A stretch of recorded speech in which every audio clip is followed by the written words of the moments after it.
Welcome back, everybody. Today I'm going to show you how to make a simple meatball appetizer, and I'm going to be using my meatloaf recipe for these tender, juicy meatballs filled with cheese. It's perfect for your next holiday party. To get started, I'm going to be using 2 pounds of ground beef. This is an 85-15 fat to meat ratio, or meat to fat ratio. I'm also going to be adding a 1/4 cup of ketchup.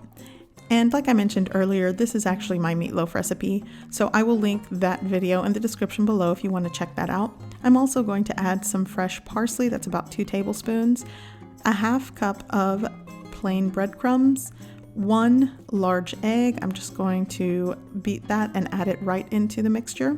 I'm also going to be adding a 1/2 teaspoon of garlic powder, a 1/2 teaspoon of onion powder, and I'm also going to add 1 teaspoon of seasoning salt. You could just add salt. I also added 1.5 teaspoons of Worcestershire sauce and combined well. Now, one thing I did forget to add is sauteed onion and garlic. So here I have 1/2 of a small onion that I diced, 2 cloves of minced garlic, and I'm just going to saute this in a pan until translucent and cooked. And that is going to go into my meat mixture as well. I'm also going to add a little bit of cracked black pepper, maybe a 1/4 teaspoon to a 1/2 teaspoon, it's up to you. I'm not really measuring, but now I'm going to combine everything. And you don't want to overwork the meat mixture, but you just want to make sure everything's folded in nicely. Okay, so now on a lined baking sheet, here I have 6 to 8 ounces of cubed cheese. And this is a low moisture mozzarella cheese. So I'm just going to create a meatball, pat it into a circular disc, and add a cube of cheese and enclose it inside the meat mixture. And this is going to give me a cheese-filled meatball. I'm going to try to make these as even as possible. Maybe a 1.5 to 2 inch meatball might work. If you want it larger, then go for it. You'll definitely get 24 to 30 meatballs with this. So I'm just going to continue the process until I have all of my meatballs rolled out.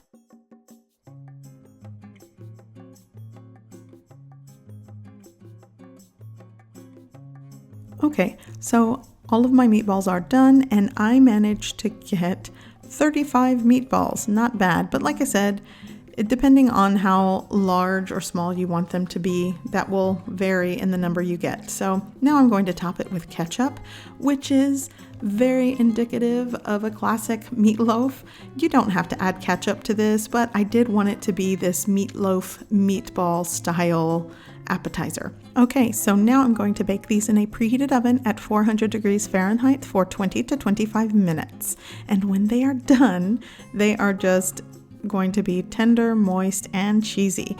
And I'm going to cut one open. As you can see, some of the cheese oozed out, but is that necessarily a bad thing?